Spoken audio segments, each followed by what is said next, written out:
Aha. Looks like we're all up and running. Just checking my monitor screen, make sure everything's running fine. Looks like we're all right. Hello, everybody. So much tech going on in here. Let's just check it's all running. If you can see me and if you can hear me okay,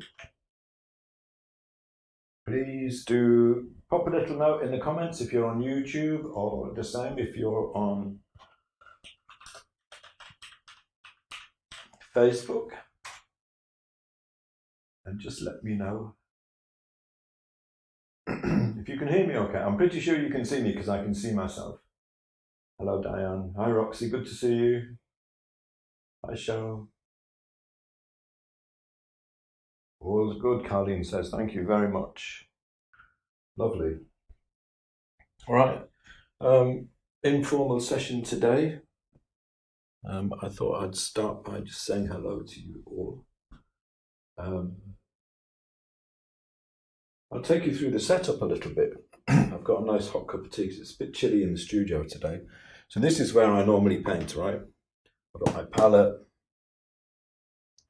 easel, and you can probably see my mic here, and this is a camera that goes straight down onto the palette, so you can see the palette while I paint. I've got another camera over there, which is on here. I'll switch to those in a minute. And here are the actual roses. Now, unfortunately, the light is really beautiful today. It's a crisp, cold winter day. So I've got two big windows up here, and normally I have the blind down on that one. I have the window open on this one, which gives me really nice light onto my setup over here. But it's still rarely enough light to stream by. And what tends to happen a lot is the cameras react badly to changes in the light. So I've got a light here. This is a Neewer 660 LED. And I've got another one exactly the same on the other side, so that you don't get any light drop off on the panel when I start to paint, right? These are both set completely to, you could call it cool, I suppose. I think it's about 5200 kelvins. Kind of not quite a sunny day, not quite that blue indoor light you get on a sunny day reflected off the sky. Slightly warmer than that, probably like a neutral, fairly neutral. Really nice lights. And I've got two of those in soft boxes. I'm going to switch over to the panel now.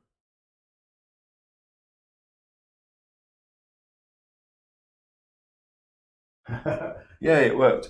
Looks like my camera's a bit underexposed. Let me just sort that out.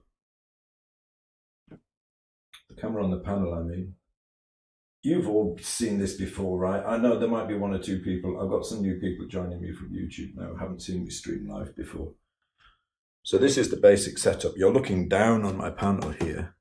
And if I move my arm up, it comes into this shot, and here is, sorry, down on the palette, and here is the panel. Okay. Hello, Roberta. Hello, David. Lots of friends joining today. This is lovely. Helga, great to see you. Ina, hello. Nice to see you. This is the first stream you've been to with me, I'm not sure. So these streams are about, this is what I call my kind of,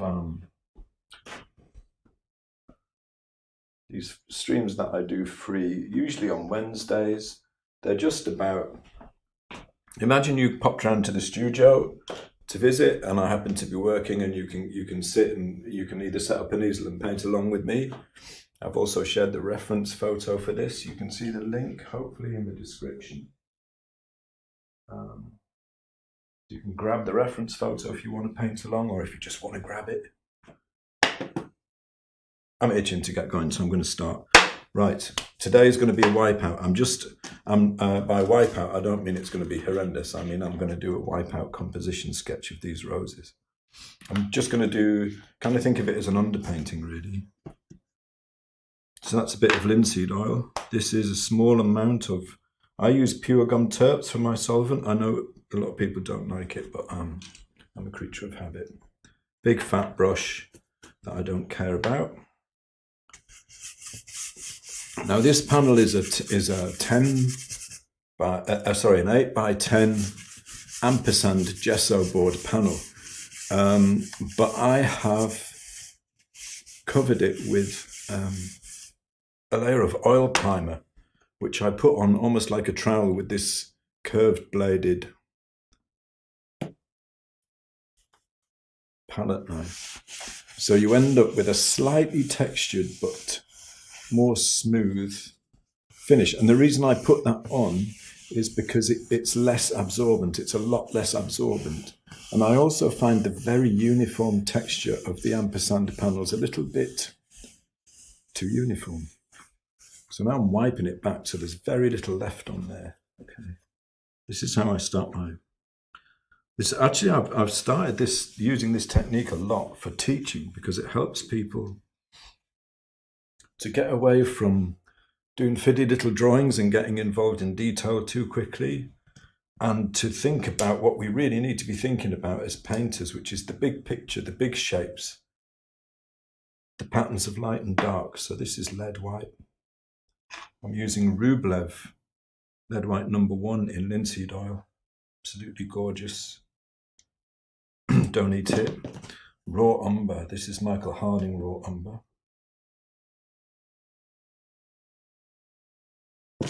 Ivory black, also Michael Harding.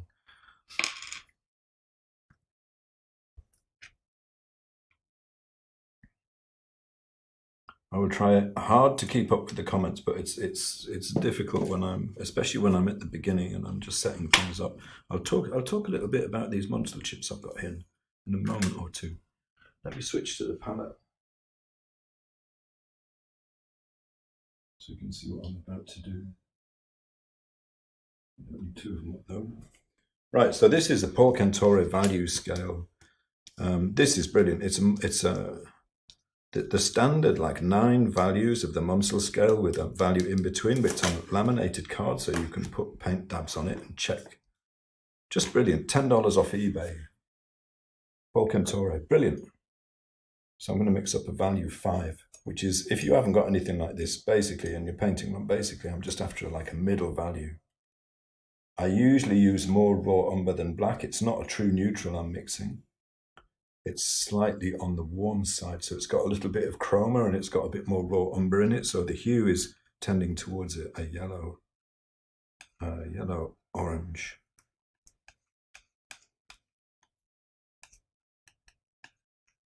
So what I'm after is a value 5 here.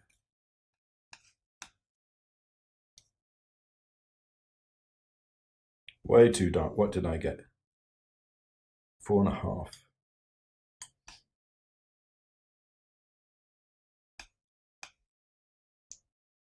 I mean, it's not really crucial what the value is. And in some ways, it might be more useful to work with a lighter one. Actually, maybe I'll do a lighter one with this, because it's quite, those roses are quite subtle. What shall I do? I'm in decision mode already. Let's do a slightly lighter one today. And then I can add some darker values later. So this is, the underpainting stage is sort of monochrome, I suppose, really. But that's a 5.5, let's try that. So I'm just interested in getting the main shapes in first, and then try and get the drawing like reasonably accurate. So I'm just gonna, let's switch back to the panel. I'm just gonna cover the panel with this. So it's going on pretty slick, and you can probably see there's a lot of brush strokes and texture, and you know, I love all of that. That's life to me. The last thing I want is a really kind of a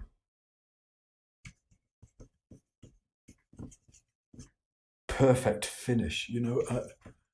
It's nothing against people who like that kind of finish. It's fine if that's what you like, but I like life and texture and feeling and expression, you know, and I think those things come from, a lot of it comes from what I call the calligraphy, your brush calligraphy. So that's got some paint down there. I'm going to drag across it, soften it a little bit, This is a Rosemary's Coma, Eclipse Coma, just to smooth it out a little bit, but I don't want to take out all of those brush strokes because point I was just making about life. Pretty happy with that. So I think the version of the version of the photo that I linked to for you, if you want to grab it and have a go at this, was I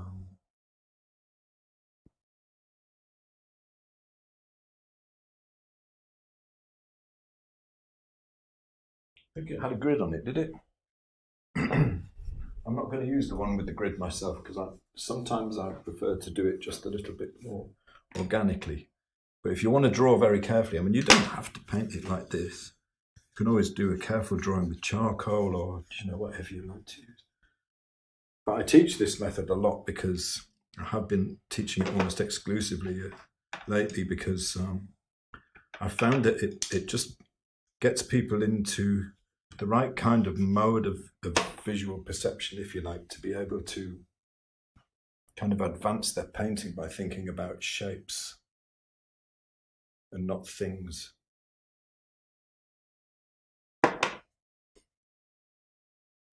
We don't want to paint things, at least not until the end. We want to paint shapes. Kelly says, what size is your panel? 8 by 10 inches.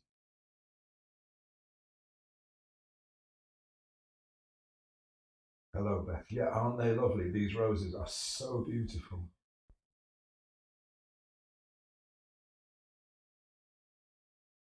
The oil primer I use is Michael Harding Foundation White. So let's see. I'm after, like, first off, I'm mostly looking for like the highest, the lowest point, the furthest left, and the furthest right. And the reason that I don't always use a grid is because I might not want to place the roses exactly as they come out in the photo, I'd say it's going to be close though. I'll probably work pretty closely with it, but sometimes I think it's good just to kind of fly by the seat of your pants a little bit and see what you come up with, Highest point is probably going to be about here. Let's see. So this is pretty standard for drawing stuff out. Lowest point, we put maybe down around here. So I'm trying to think of all of the roses as one shape at the moment. Furthest left.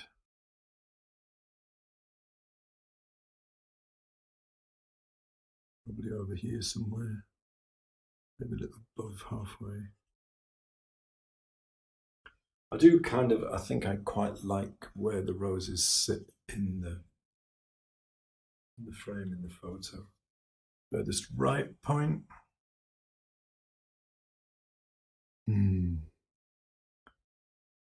There's a little part of the rose on the right that's very hard to see. Like I try to ignore stuff that I don't see if I squint down. So it's going to be like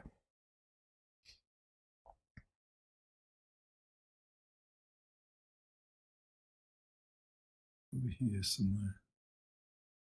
Just trying to get an idea of the sort of the area that the roses are going to sit within, and then I can start to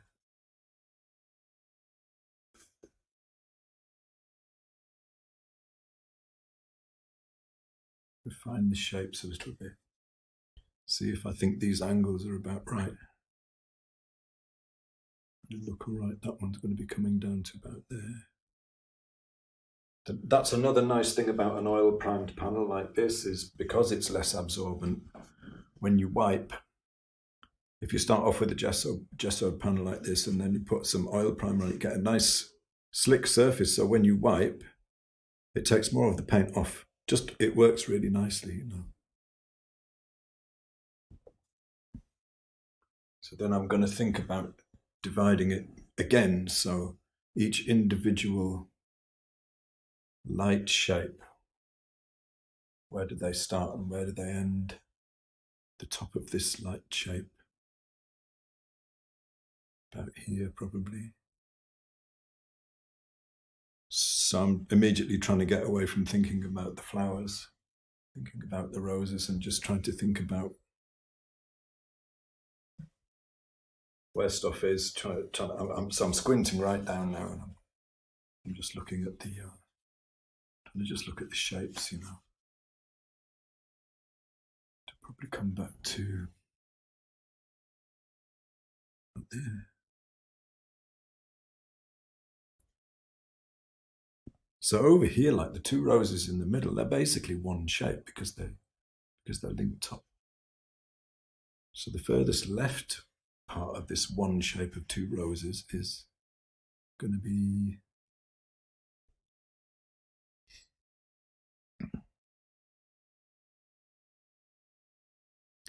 not too bothered about perfect accuracy today. Sometimes I am.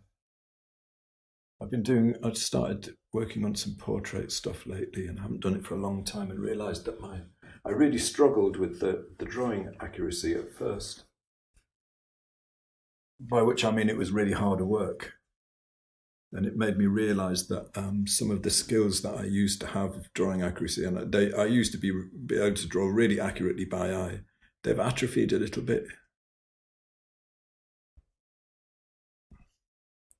So I'm training that at the moment. It was interesting, actually, because I put a couple of things up on Instagram.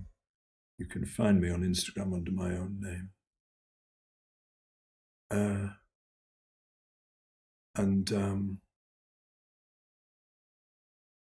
You know, sparked an interesting discussion about how important accuracy is. Some people took it as are bark plates any good? Because I was doing a bark plate, just a block-in stage. Or should you avoid them? Some people hate them. I mean, like really hate them. I would say my point of view, the point of views that came across that I agree with most from all of the emails I got, and I got to say, I would love to have replied to everybody, but I got about 300 replies. I don't think I've ever had so many replies to an email. About there, maybe. So I haven't been able to reply really to just the first few that came in, and then none since then. But it was a fascinating discussion, and I think what strikes me as the most sensible view, therefore it is the one that I take, is that, you know, say you break it down to just the difference between sight size and relational measuring. You know, people might argue, like, which is the best approach? And, you know, I really think the truth of these things is that they all have their strengths and weaknesses. And if you become really dogmatic in your defense or use of only one method, you run the risk of missing out on some opportunities for skill development and learning that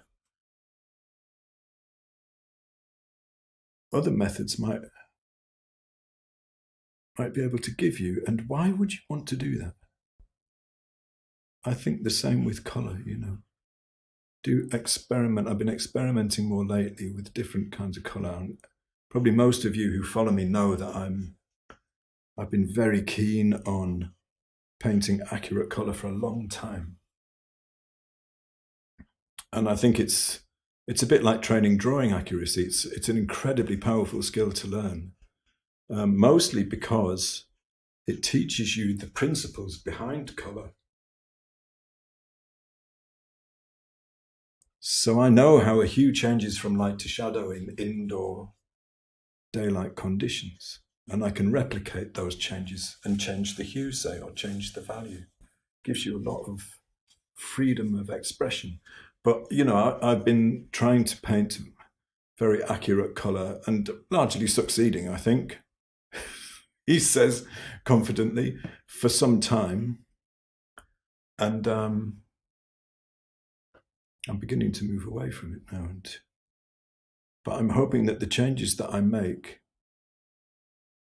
are likely to be more informed because I understand the principles behind the way color changes in light. We'll see. So I'm going to be doing that probably anyway, in the portraits that I do. You've all seen, have you seen the one I've done in my eldest boy that I just started? Actually, I'll show you it quickly for anyone who hasn't seen it, because I did it using this method that I'm using now. Coating the panel and wiping out the light shapes, but it's a case in point because, you know, this is not natural color. That is, those colors were carefully chosen and mixed, but this was done the same way that I'm doing these flowers. So I'm obviously not starting with natural color there, you know. He's not green, I promise you. He is not related to the Hulk, nor is he a Martian.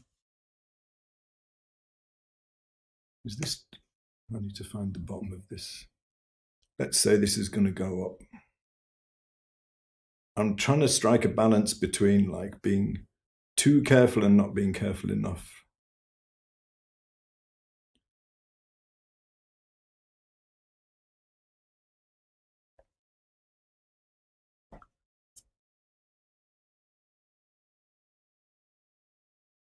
I'm going to have to shut up at some point and just try and get these shapes right, you know. I'm just trying to get them in the right place. I love this way of working because as soon as you start to get, I mean, you know, I've hardly done anything so far, but already there's like it's, you know, you start to feel the shapes, the light and the shadow. You can feel the composition of the painting, like right at the beginning. It's so exciting to be able to see something take shape so quickly. It's almost a shame to paint over them sometimes.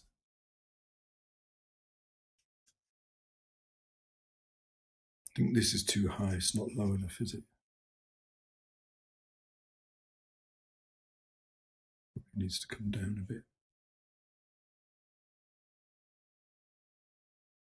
I'm doing a really terrible job of keeping up with the comments, as usual. Hello, Debbie. Nice to see you. It's chilly here as well. We're in Devon. It's very chilly here in Gloucestershire. Juliana in Ireland has snow. Wow. Hello, Lisa. Good to see you. Just wondering if you will feel the same about brushstrokes for your portraits too. Totally. Yeah, totally. I want all of that. I want that texture. I mean, what I will probably do is something probably fairly similar to what I do with flowers, is try and strike a balance between a sort of a lively texture and a kind of some parts being carefully realized. You know, personally, I really like that. I like that kind of aesthetic, I suppose, is the best word for it. That's gone too far out, I think. So look, I'll show you now. One of the nice things about painting this way is that you can add and you can subtract. So I think this has gone too far to the right, so I'm going to bring some of that value back in. So I'm going to subtract some of what I did. Use a smaller brush to smooth it out so it doesn't stand out. So I'm not drawing carefully at the moment,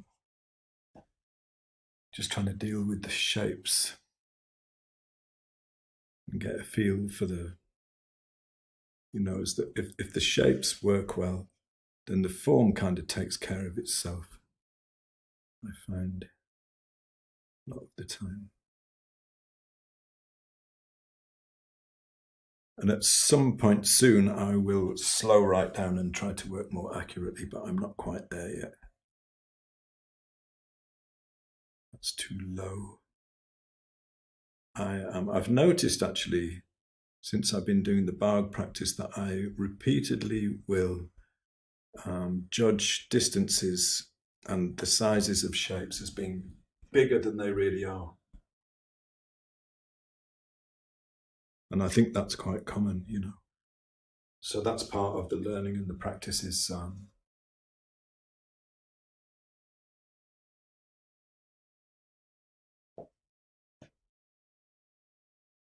getting the feedback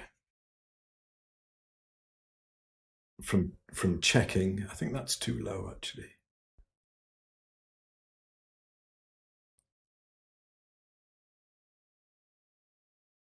Yeah, a little bit lower. From checking against by tracing the play and then realizing those things. That instant feedback is really a useful thing for practice techniques. It really helps you make progress more quickly with things that you're practicing. Getting to the point where this bit of kitchen roll I've got here is becoming too blunt a tool. Helga says, do you pay attention to the roses as well as the negative spaces? To be honest, both. I think at the moment I'm trying to stay aware of both. The spaces between things and just shapes, just dealing with light and dark shapes as much as possible.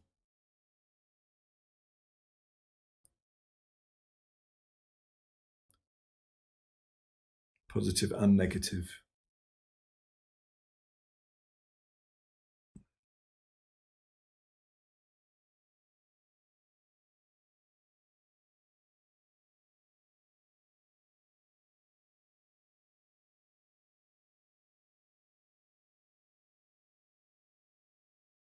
Pretty soon I'm going to have to start getting a bit more careful about what I'm doing. Is that too far out?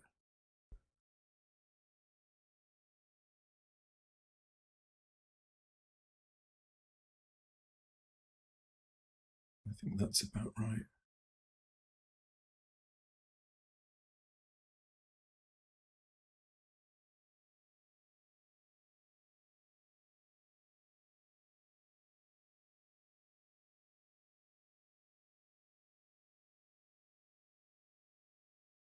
Sasha says, I like it how it is. Me too. I mean, there's a point at which when you've just done a little bit of it and it starts, it's like, I haven't made any really serious mistakes yet. They'll come later. At the moment, it's like it just has a really nice feel to it.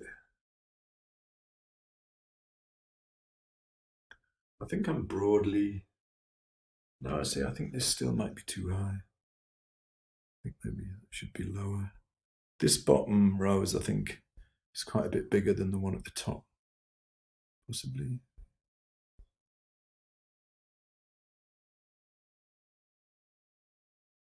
So there's two petals here, but they basically make one light shape. So I'll do that as one shape,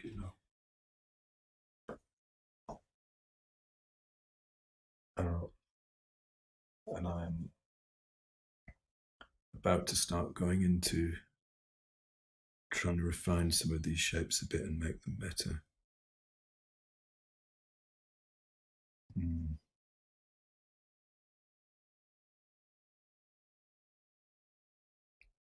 Up. Yeah. Slightly lower.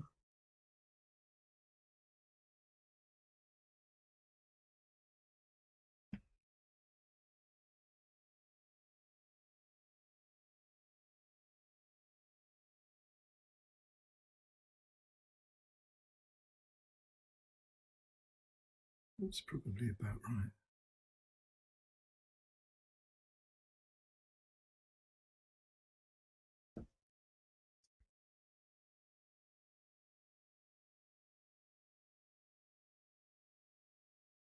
That should probably cut in a little bit more there. So now I'm into just trying to tighten them up a little bit and make them... I think I've got them broadly in the right place. So I'm just going to try and make them a bit more accurate. Let's stand back a little bit.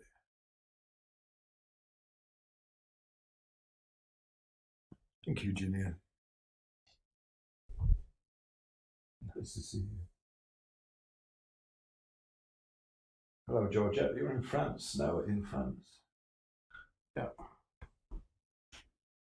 What part of France are you in, Georgette? The south, or?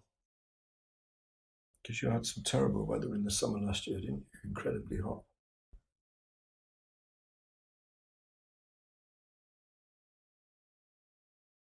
So at the moment, I'm kind of cutting into these shapes a bit. I'm going to get another brush, a smallish hog.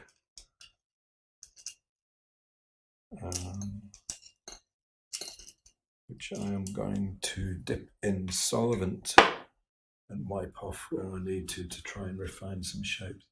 Stand back a little bit, and something's not right here. Like this distance is too big. Feels too big to me.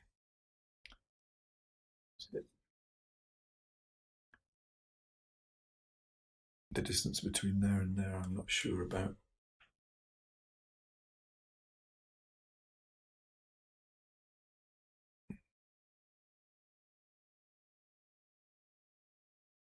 I don't know, maybe it's about right. And just that this is not wide enough. Down.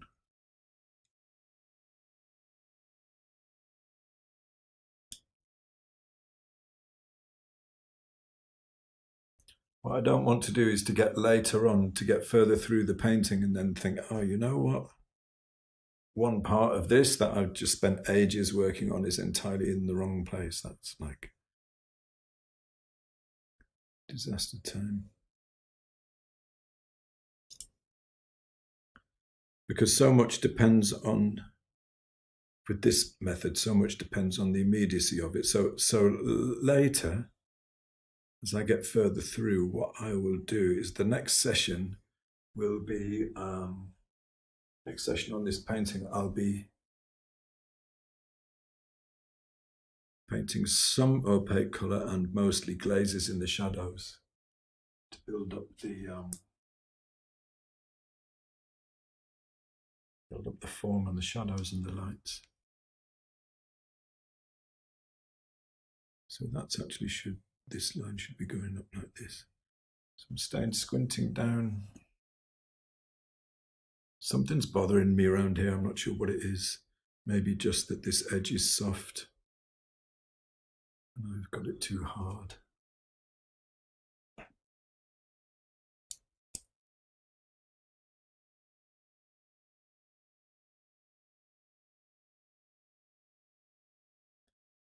I find it's almost like you can kind of feel when something is a little bit out. This is definitely something up here.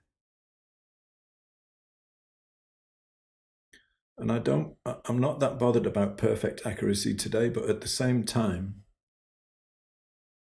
I don't want to make any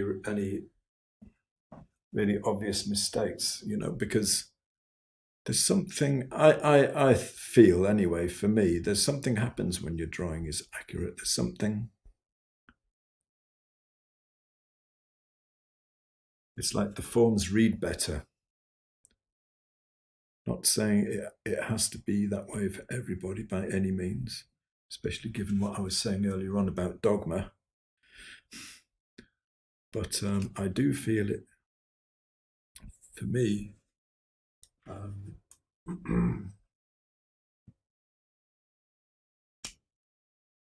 there's a point where if I can feel something is off, if I can sort it out and fix it, then there's a point where it suddenly starts to make more visual sense. And that is definitely something I'm looking for. So I guess it would probably be fair to say, from my point of view, I'm not interested in accuracy for accuracy's sake. I'm interested in accuracy because, to a point, because I think it makes more beautiful and realistic forms. I think this might be closer now. I think it might be getting closer. So this brush has a bit of solvent on it, so it takes out quite a lot of paint. So it's really just for the lightest parts. I'll get one without any solvent on that will not drag as much for softer areas.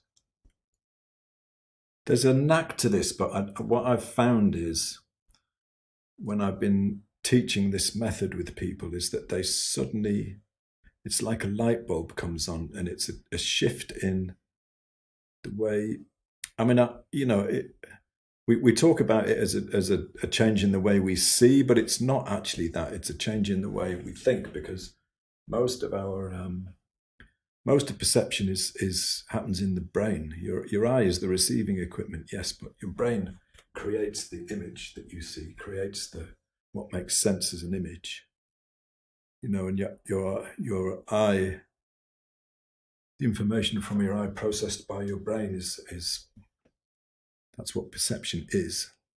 It's not just what you see, but I think we use seeing and talking about seeing as a kind of a shorthand, which is fair enough, right?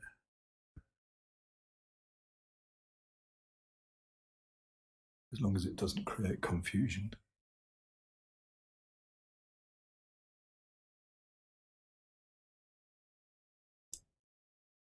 So I'm just looking for, trying to get a bit closer on some of these shapes now.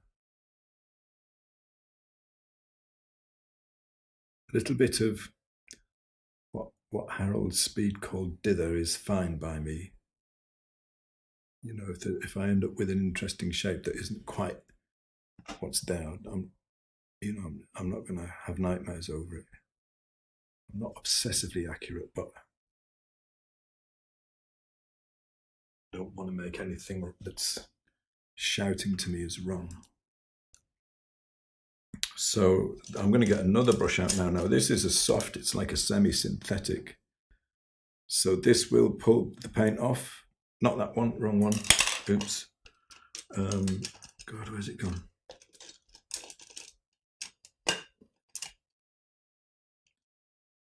Lost it. There's a particular brush I like to use for this. It's quite soft, so it will pull the paint off, but not as aggressively. Here it is.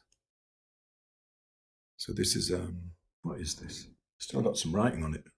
Raphael Kevrin, number 10. I have no idea what this is. I just want to start to be a bit more subtle and start to suggest some of the changes in value now.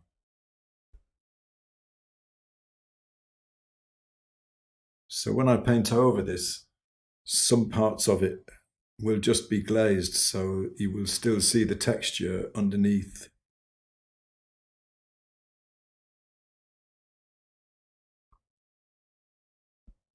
This, I guess, should be lightened, but not as much.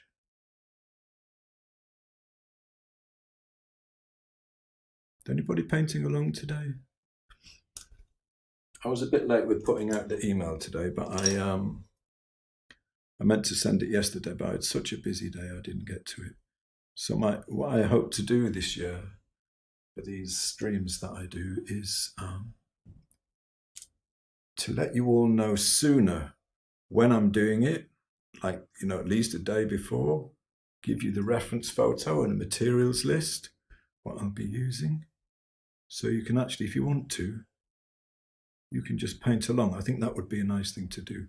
I've always been very keen. I mean, obviously, most of my living these days comes from teaching, but I've always been very keen to try to make sure that you could learn stuff from me, if necessary. If you can't pay for teaching, you can learn stuff from me without actually having to pay for anything. Because I remember when I was teaching myself, and it was difficult, frankly. There was a lot less online then than there is now. But I don't think, I guess it bothers me that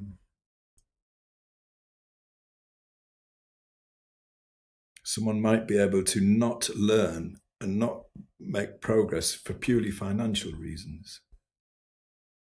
That's a worry, and not a good thing. So that's partly what these streams are about as well. And also, I suppose, like, you get to see, like, this is how I teach, basically. I'm a bit more organized and I don't chat so much.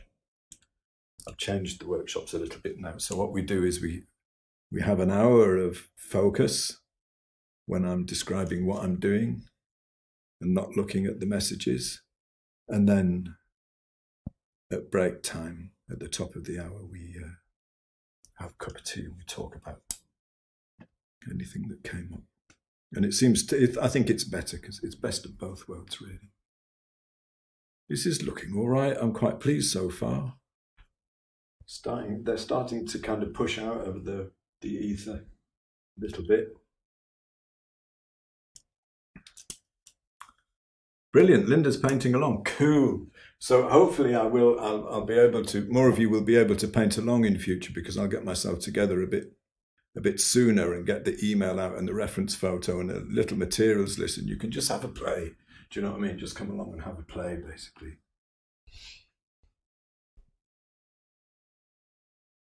That's very nice of you to say. Sasha, driving home in the car, well, surely you've got some paints with you, right? I mean, can't you just pull over and, you know, you could just pull over and start painting. Hi, Lexi, good to see you. And Ellen is here as well, a treasure. All old friends turning up today. Cindy, nice to see you. Yeah, so you'll always be able to go back to the same link in the email. You know, the easiest, if you want to find them again, the easiest place to find them will be on my YouTube channel, basically. I'm streaming on Facebook and YouTube at the same time now. But I think with Facebook, it's not quite as user-friendly as YouTube. Like with YouTube, you can just go back and the thing will be there. It's easier to find. Do you know what I mean? You can just go back to my YouTube channel and go into the live videos, and then all the old ones will be there. Just look for Paul Foxton on YouTube, you'll find me. So, see, this bit has got too light.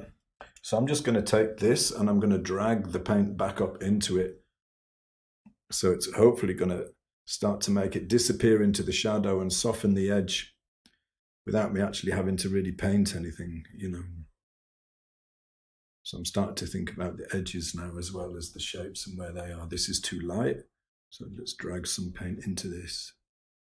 That's really shadow, so that we can push that back. Really, really, I mean, I'm whispering the brush on the surface there, really, really light pressure. Soon I'm going to go in with some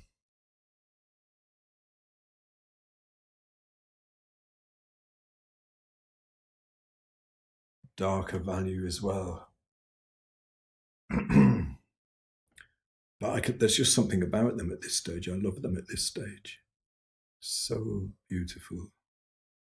It has a kind of a magic to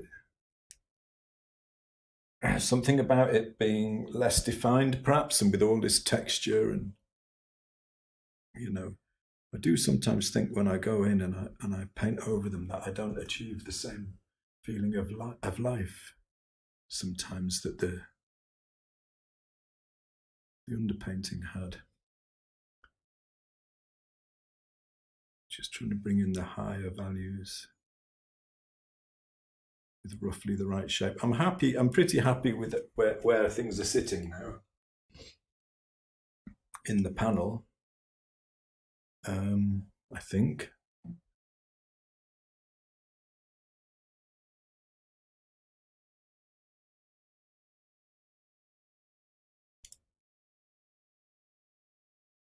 One thing about texture, if you look really closely at some of Fantin Latour's paintings, flower paintings, you know, if you look at them from a distance, they're utterly convincing. And then you look at them close up. There's one in the National Gallery in London, and like downstairs, tucked away, almost as if it's an embarrassment, this breathtakingly beautiful painting. And when you look at them close up, it's like he was throwing the paint on and then pulling it around with something. It's how he got those textures, I have no idea.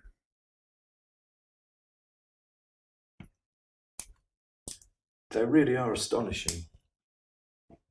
You know, what astonishes me is not that he managed to get all those textures on there, but he managed to do it in such a way that suggests form and structure. That's what's amazing about it. Right. I'm going to do some, is it too soon? Maybe it's too soon. I'm thinking about doing some of the thinner lines. Yeah, let's not get into that yet.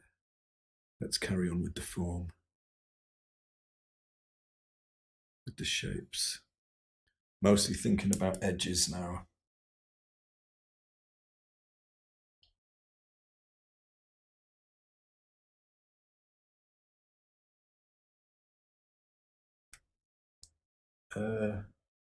Yeah, no, I think this is going to be all right. This row's on the right. Sometimes it's hard to tell until you get some more of the values in, if it's going to work or not. If the shape is right.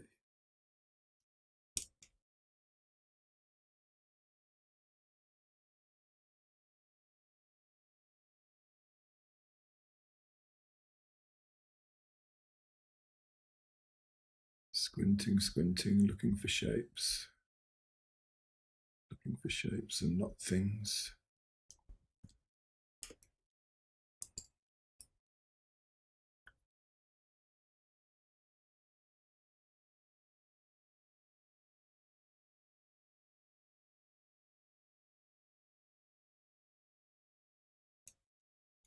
You're very welcome, Judith.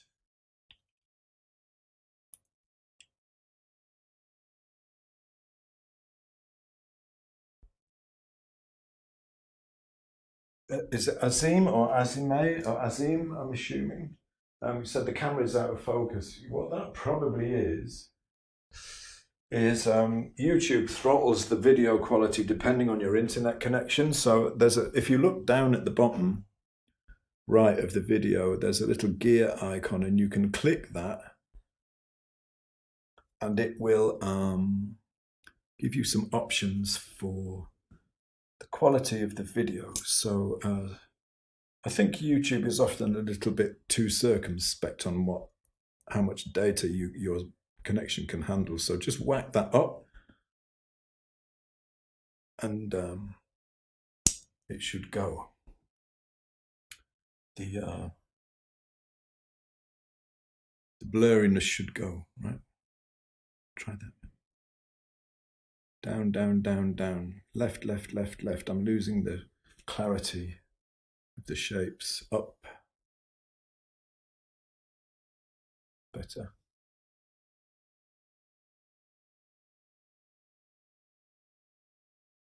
Needs to come over a bit.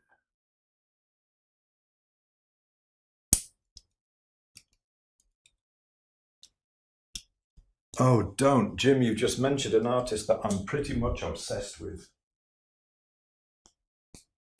Oh, let me try and catch up a little bit. Oh,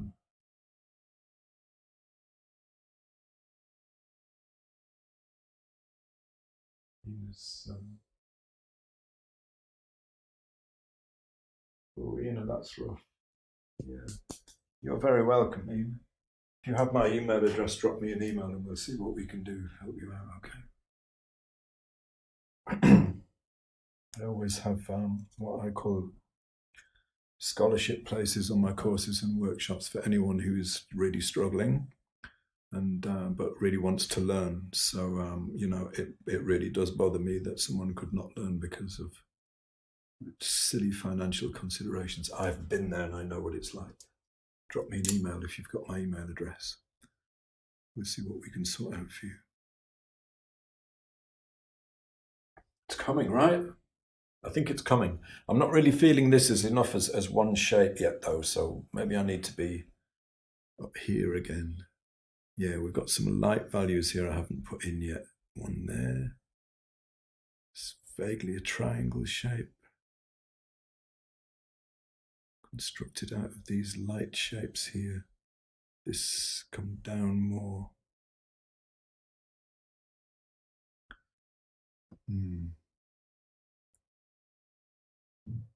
Lighter there, probably.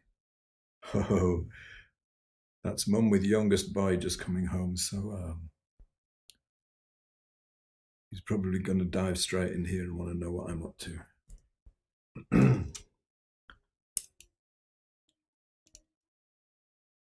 Here it comes.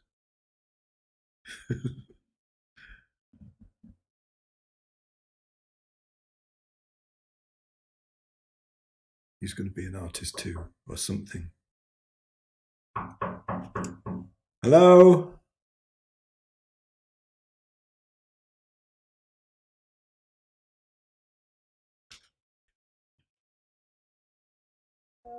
Hello.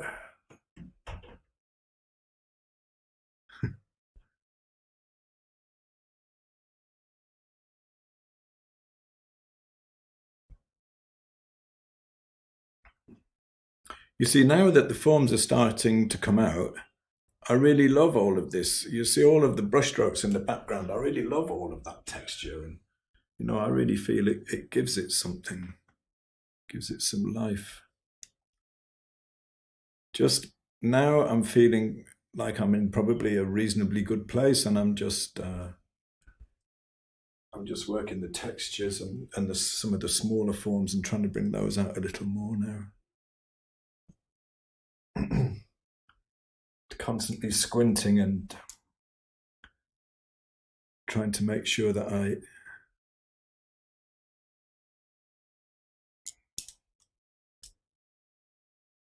keep things in the right relationships to each other.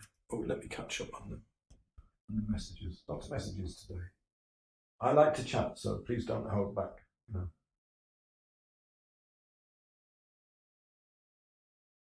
Thank you, Azim. Azim, have I is that right? Is it Azim or is it Azime or something else? Tasha says this method is ideally suited to recognize values correctly in paint. It totally is. And it's also ideally suited to recognizing shape. It's brilliant for that.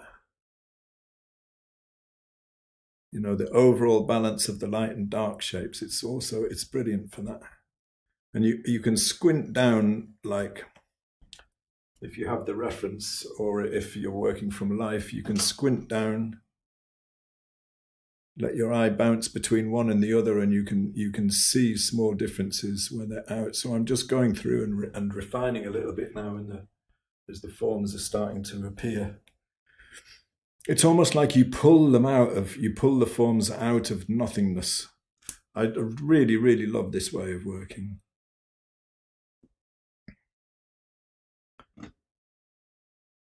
You pull them.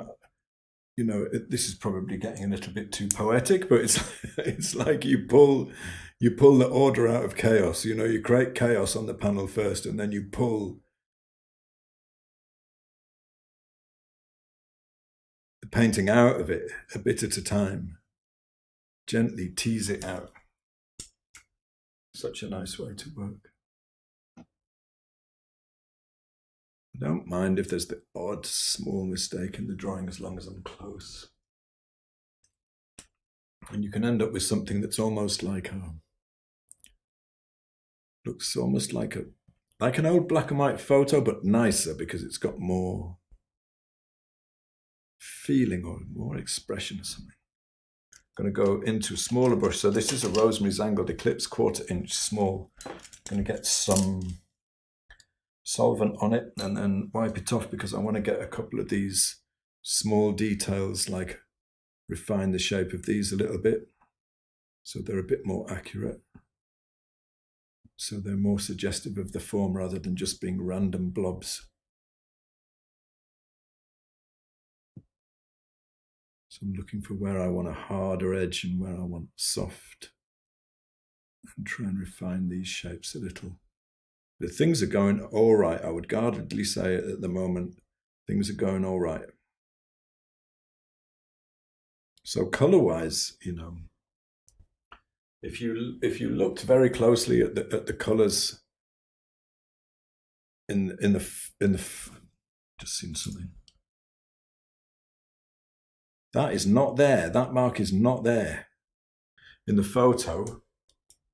If you look closely at the sorry, I'm having trouble vocalizing because I'm thinking at the same time. Give me a minute.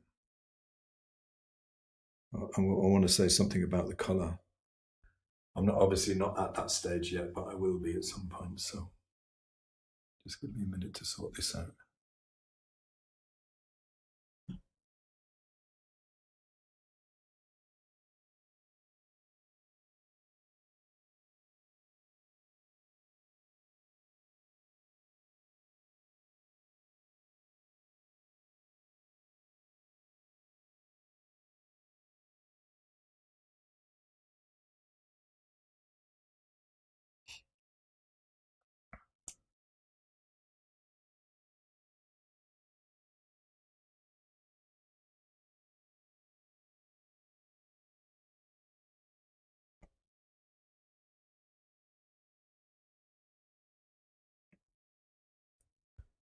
So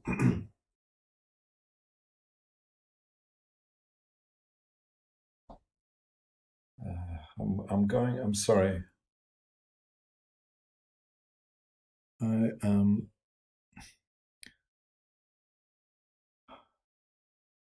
hesitate even to say this, but I'm disappearing into the zone and it becomes very hard to vocalize sometimes.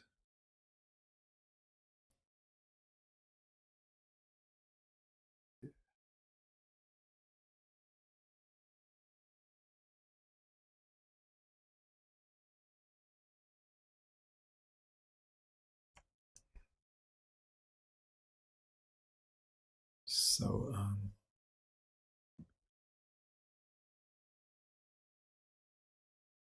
yeah, the color. There's an amazing tool. I'm going to link it. I'm going to link it in the comments, made by a friend of mine, Michelle. Can I get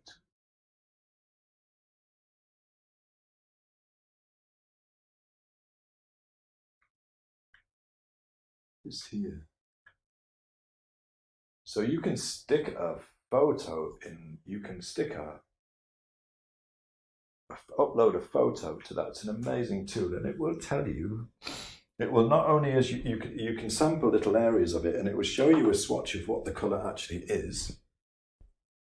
But more than that, it will also tell you the Munsell notation. Oh my word, it's brilliant, you know, and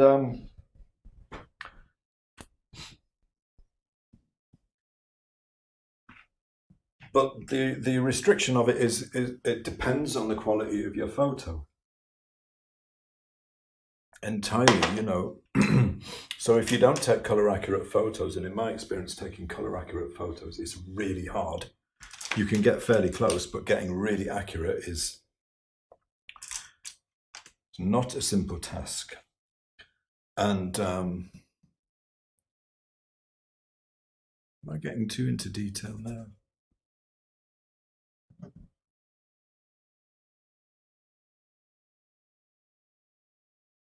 So if you put that photo that I gave you of this subject into that tool, as I did myself earlier on, you would find that the very light parts, that tool will tell you that they are blue, right? Because the camera has overemphasized them. In fact, although you could say these roses are white, or maybe you would say they were cream, they are actually green, yellow-green.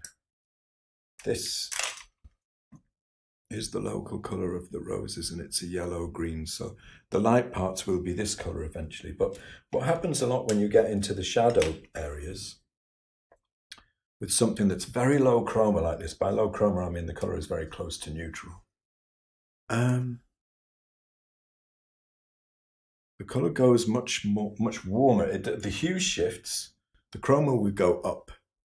You know, so this is the color that I'll be using, something like this in the shadow areas, right? And it goes more towards yellow-orange.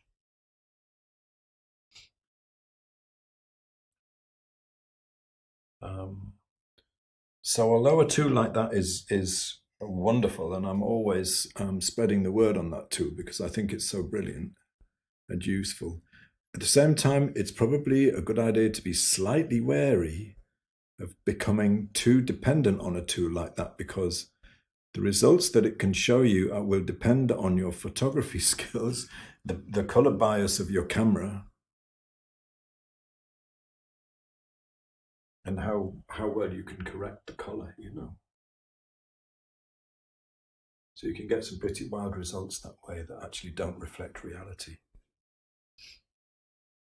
So I like to get my color notes, even when I'm working from a photo like this, I like to get the color notes from nature first. I feel I'm losing something of the simplicity and the strength of this now, a little bit.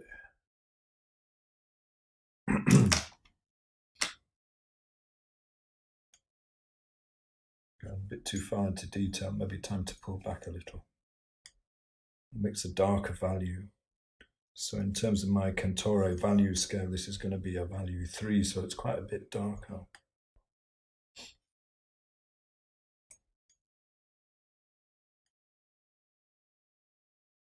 So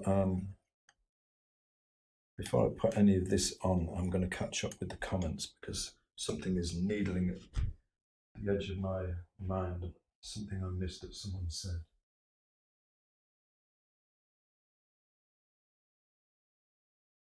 Jim, there's an artist called Eugène Carrière who kept many of his paintings almost as underpaintings, can produce a unique effect. I am a big fan of his work. Perhaps not surprisingly, right, given what I'm doing here. I've got a print somewhere. One of his paintings, have I got it handy? Not sure what I've done with it. Yeah, here it is. Haven't got it off to the framers yet. I'll show you at this print. Amazing painter. Amazing painter. Yeah, so I actually, without really intending to, I've become quite influenced by his aesthetic, I think, in some ways.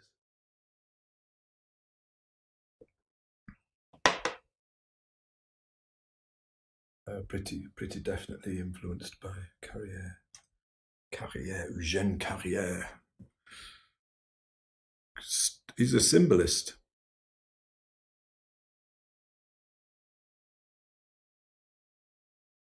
Just incredibly gorgeous paintings.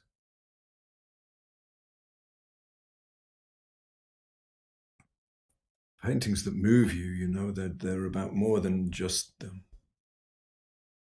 How skillful they are.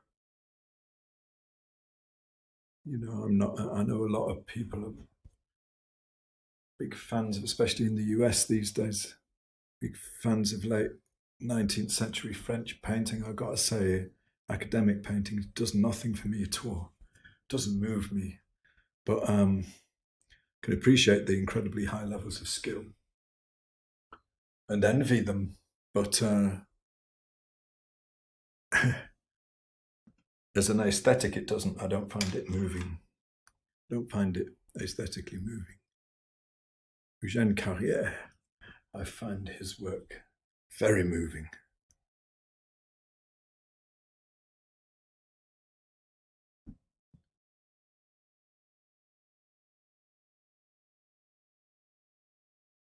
Who moves you? Tell me, drop a note in the comment to tell me whose work you think really moves you.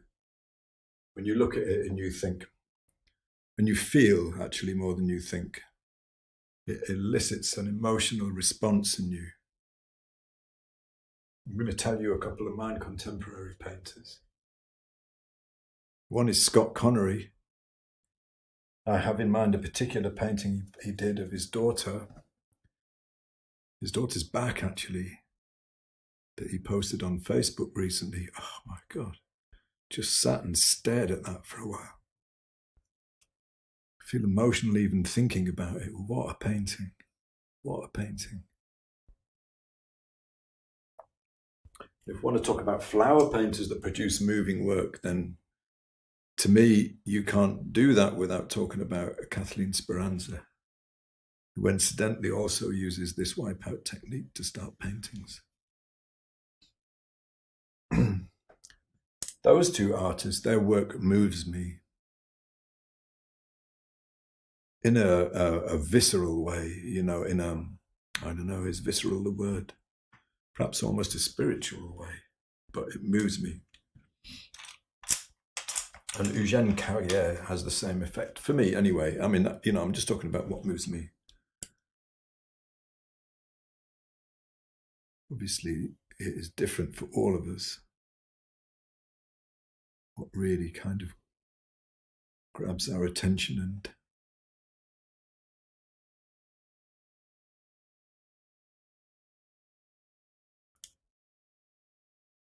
elicits some kind of a response. Other painters, Wilhelm Hammershøi, I don't ever paint interiors, so it's quite good, I suppose. I can't really be too influenced by Hammershoy. But what amazing paintings.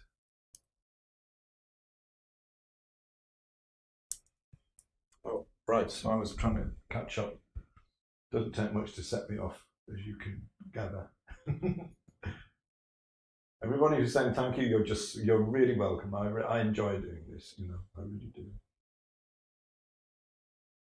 Dorothy says I'm so ready for a live class in person. I'm afraid I'm probably not going to do anything like that for a long time personally, if ever, because I have a compromised immune system. I have an immune system disease.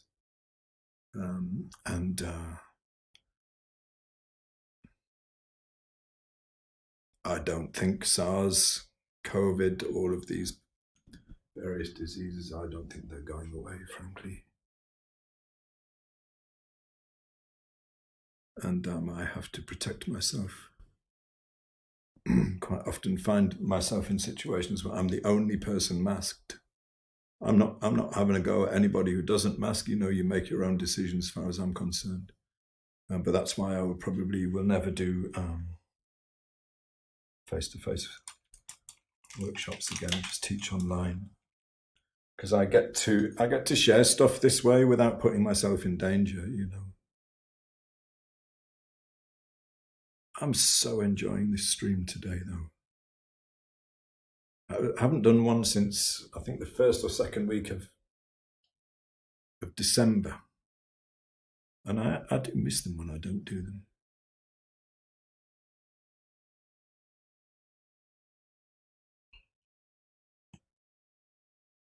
I feel like it's coming back. I felt like it was starting to wander away from me a little bit at one point, and it's coming back now.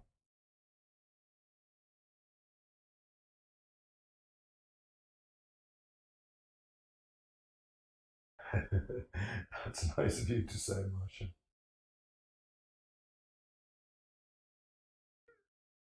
Are the roses Woollerton Old Hall that you used on a previous course?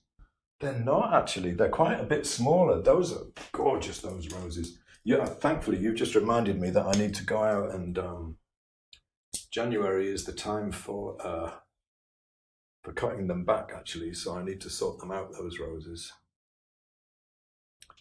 I need to go and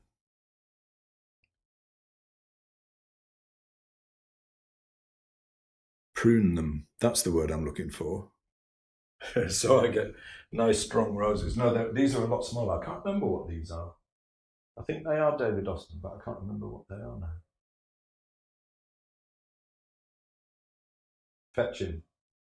Fantastic. Yeah. Maxfield Parrish. Yeah, I don't know. They're kind of bizarre paintings. I could see why I could see why they would move you, though. Maxfield Parrish. It had a very interesting technique.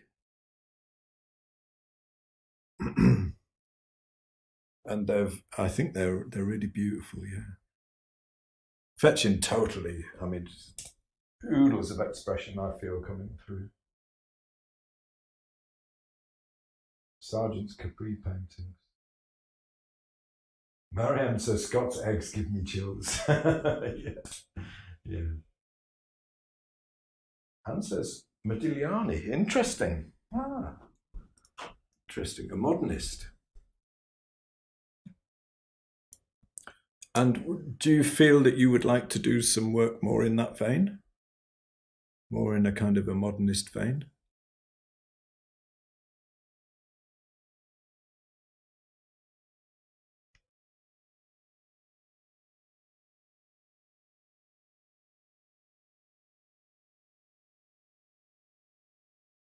How long can I go on today? I don't know. One of my boys is sick and he's wrapped up in a quilt on the sofa and he's not very well. And I'm going to make him some soup. What he wants is crisps and chocolate, but he's not getting that. He's going to get some healthy soup.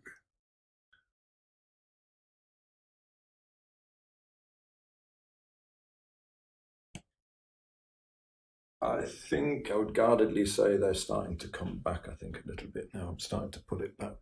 I did feel that I was beginning to lose it.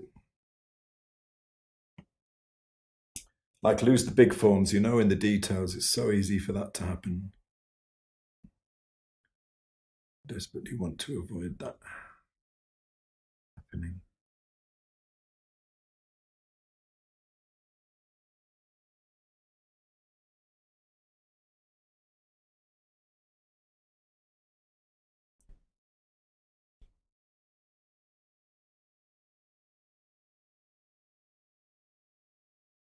Anthony Connolly, president of the RP. Oh, I'll check him out. Thank you.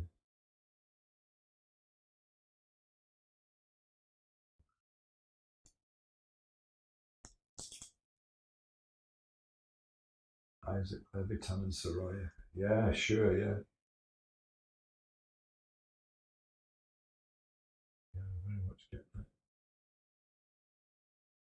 Franz Hals. Yes, yeah. Brilliant brushwork. They've got a couple of portraits of his in the National Gallery. Yeah. Rembrandt. I mean, you've got to say Rembrandt, right? I mean, those self-portraits just reminded me of the Rembrandt self-portraits of his later years that they've got in the National Gallery. They're just like, you know, I've cried in front of those paintings.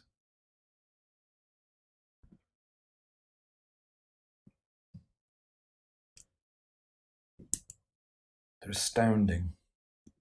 So much. It's like there's a human being there looking at you. They're not just, you know, they're not dry society portraits. You know, as much as I love Sargent's paintings, I do kind of wish that there were more of the ones that he does of his friends and, you know, stuff like that, because where he's a bit more, you know, he doesn't seem to be like making the aesthetic fit accepted sort of norms of society portrait painting. Don't get me wrong, I think he's brilliant, but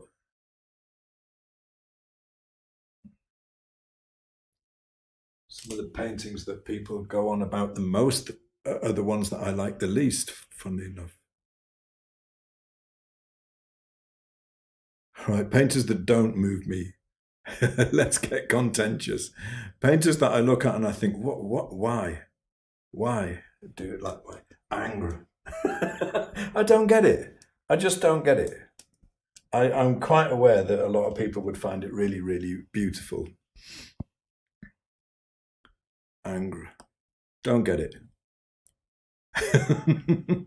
That's an outrageous thing to say, right?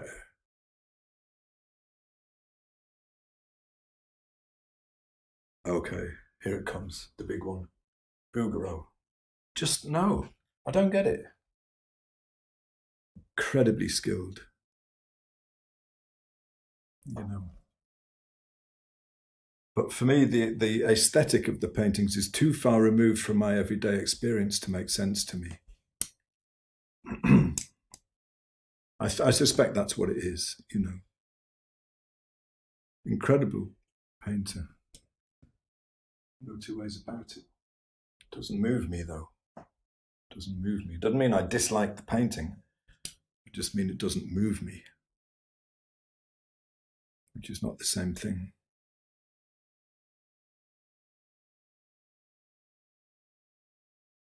A painter who I think is brilliant, whose paintings I love but doesn't move me, Veronese. You know, you look at the design is incredible in his paintings, right? Massive paintings that you have to stand at the other side of a large room to appreciate them. I mean, the scale is just incredible, and the design behind them. It's the kind of thing that Picasso made really obvious in Guernica. You have to read through the forms to see it in Veronese's paintings, and they're incredible, but they don't move me. You know, I love to look at them, and I think they're amazing, but they don't have that little bit of extra magic, which is you know the thing that makes me kind of think, whoa, just, you know,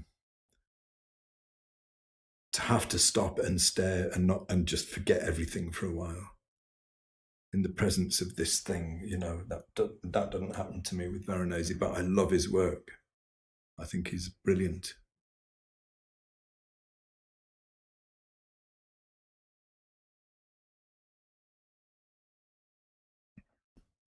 Contentious, but I'm talking about in my personal likes and dislikes here. I'm not talking about, this is like separate from any discussion of whether someone is a good painter or skilled or anything like that. Different point of view. I hope I'm not insulting anybody's favorites.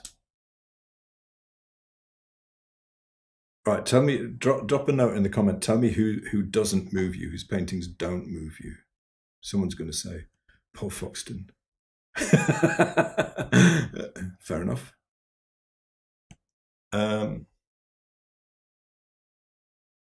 Sorry, I'm not watching the chat at the moment. I'm talking and I'm thinking about this at the same time.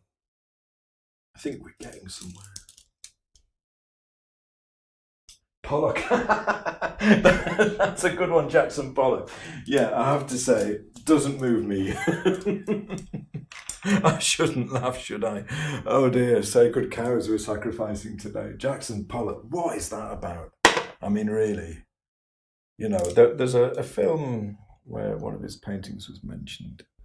AI or something. It was a film about artificial intelligence, and it was quite a good film, and they're talking about a guy, and it was talking about what is consciousness and what is conscious decision making, which obviously is a thing with Pollock.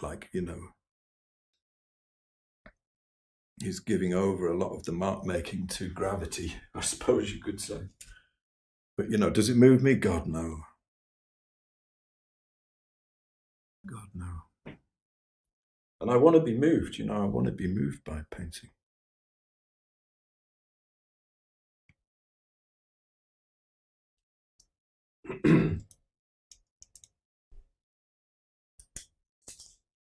And soften. Yeah.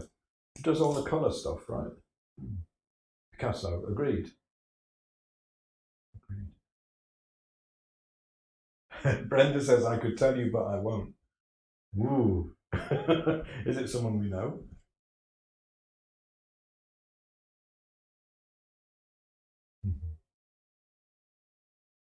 Yeah, David Chafex, yeah, really good painter, yeah. Oh, Isabel, you just mentioned me in the same breath as Soraya and Kathy Speranza. Thank you. I take that as a very big compliment.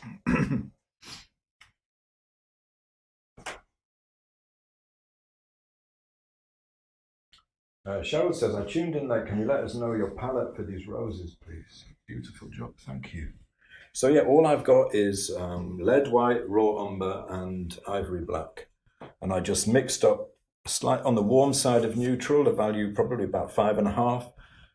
Swizzed it over the whole panel after I put a layer of oil down, and then I started wiping out with this kitchen roller. Now I'm just kind of refining the shapes. I'm trying to find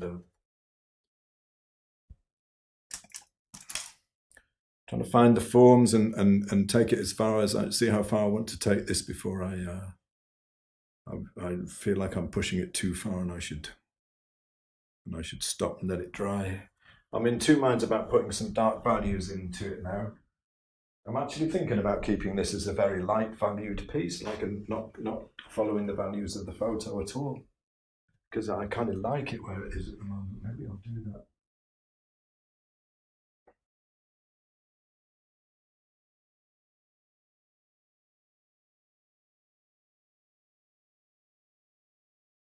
Terry Mura. Thanks, Jim. I'll check it out.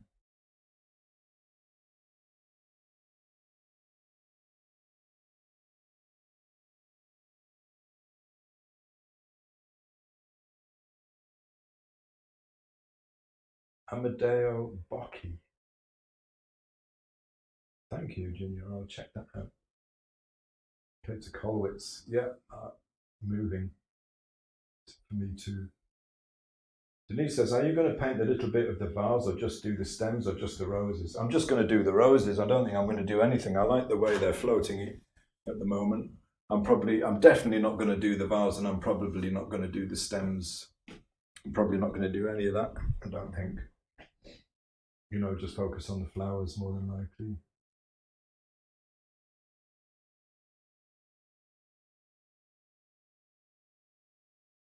Augustus John's painting of his son Robin. Anthony's drawing of the indigo. Lots of stuff for me to check out here, actually. Sasha says I don't like Escher. Yeah, I mean, that's not really moving, is it? I can't imagine. No, I suppose I shouldn't say. Maybe to some people there would be. Fascinating, I could see, but moving, well, Escher. Dali. What's that about? Doesn't move me at all. Not saying that that's the only thing that matters in painting, obviously, but for me, it's very important, you know, personally. I want to be moved by a piece of work.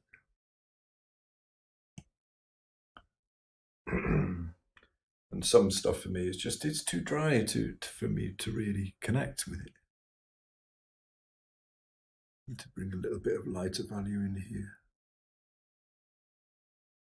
Much less bothered about this rose here. I feel like the story is these two really, and this one to an extent. But mostly the rest of it is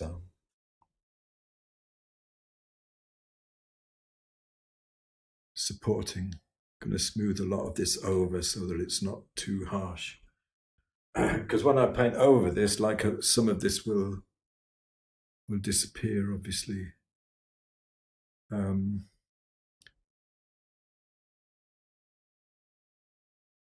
So I'm at the smoothing stage, I suppose this means.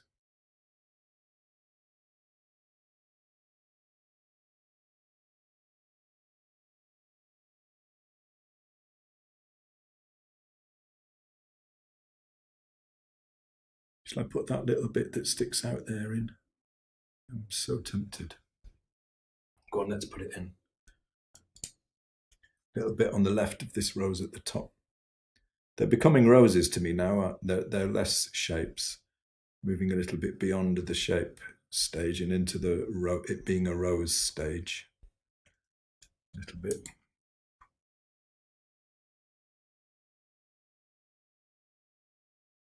Really, really enjoying this today. These little roses. I mean, really in two minds about where this painting is going to go, because I mean, it could totally go the way of being, you know, like an accurate in terms of color, like the painting being pretty accurate, and I can flesh out the values from here and make it more finished. But I kind of feel like I want it to go somewhere else, and I'm not sure where yet. Not sure. Maybe still keep the values very light and keep it closer to where it is now. This bit here is bothering me. Take that out. Maybe it doesn't need to go any darker. Maybe this is where it will stay. Helga says Egon Schiele. I don't know if that's someone who moves you or who doesn't move you. Egon Schiele's work doesn't move me at all, and I think I'm certainly affected by you know, who he was as a person, like a pretty despicable person, if you ask me. And for me, it does make a difference. Like if I know something about the artist, that makes a difference to me.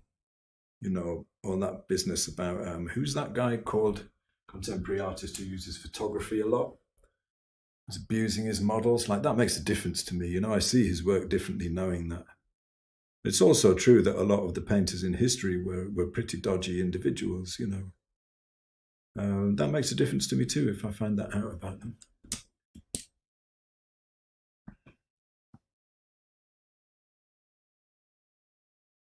It depends what the dodginess is.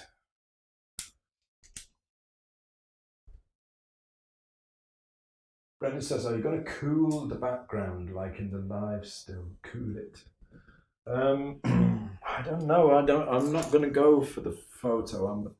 I'm liking the form at the moment, and I'm reaching the point now where I'm going to stop soon, and then let this stand for a bit. See, ordinarily at this point, what I would do is I would start bringing in some darker values just to show you, because I mixed some and I was going to do it, but then I pulled back. Like, I've got this darker value here, so I would start. I'm going to put a little bit on and then take it off again. So I'd start bringing in the dark value. Immediately, everything changes. You know, I don't think I'm going to do it yet because I think this might go somewhere else, and I'm not sure where. I probably will, but maybe I'll just bring in the darker values with glazes later. What I might do actually is bring in just a suggestion of it over this side.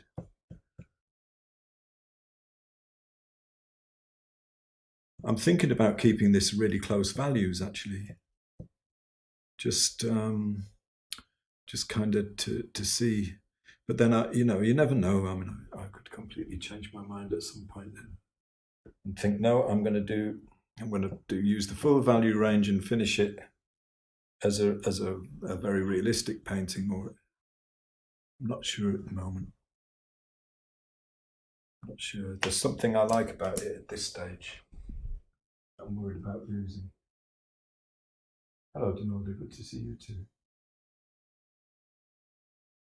Brenda says Dali could really paint realistic. He absolutely could, yeah. Highly skilled. But my question was, what I was talking about then was, does his work move me? And no, not at all. I think that's something different from, something separate from the, you can respect the skill of a painter but not be moved by the work.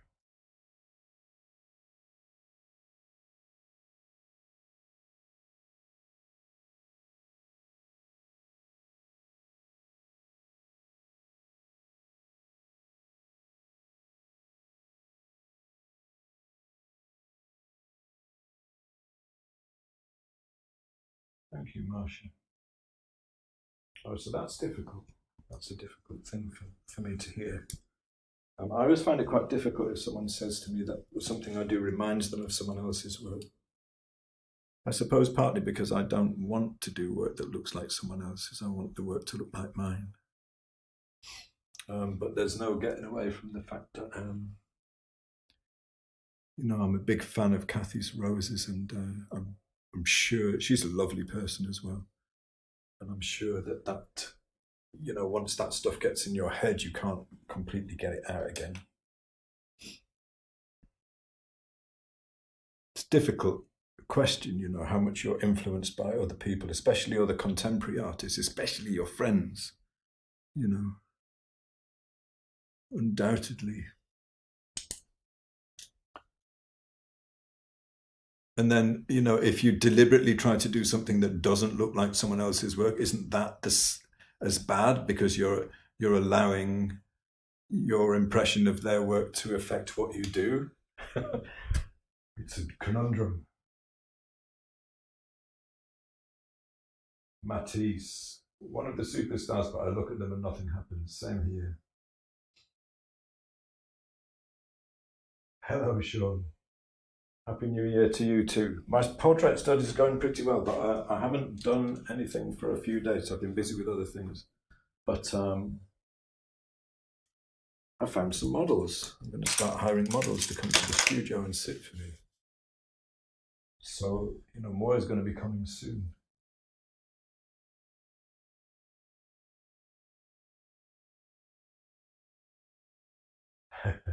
Fantan would not be worried. I don't think he would be worried, Sasha, not really. Thank you, Dorothy. That's a very nice thing to say.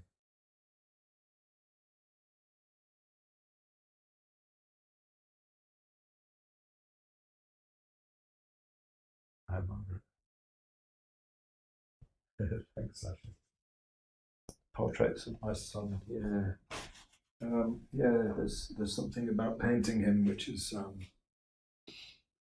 don't know, I need to think about it and maybe not think about it, but there's something about painting him that just the experience of doing it I find very moving, I love those boys so much. there's a lot in their past that I don't really share too much, but yeah, this can come down a little bit, I think, the background here. But it frightens me sometimes. I think there's something about if you love somebody really, really deeply, it's almost a frightening thing because you're letting go of a little bit of yourself. If anything happens to them, it would destroy you.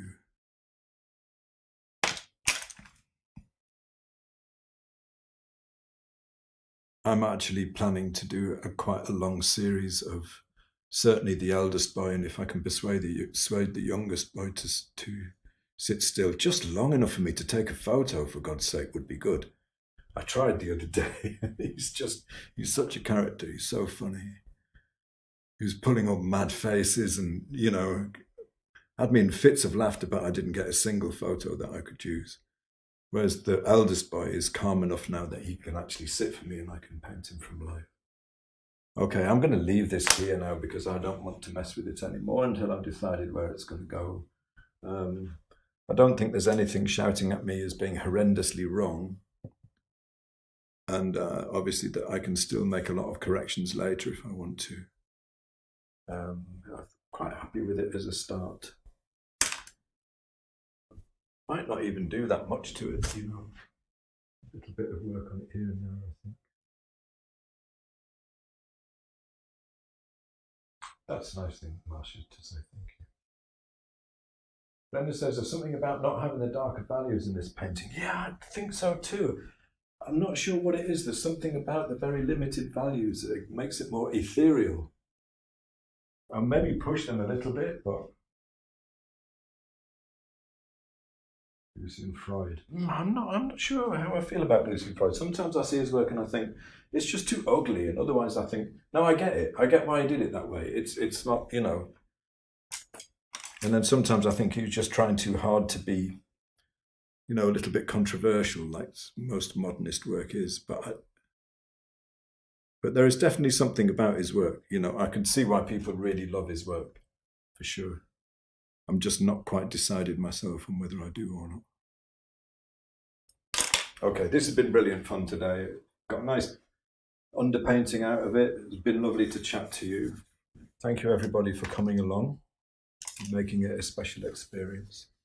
Lovely to see you. So I'm going to try, like I was saying, I'm going to try and get my act together a bit better and give you the reference photo and the scheduled time and everything at least the day before. So it's still going to be Wednesdays, still going to be 4 o'clock, I'm going to try and get the reference photos I'm working from out to you sooner. Some of them will just be alla prima studies, but, it would be nice if we could all get together and paint once a week, right? That would be fun.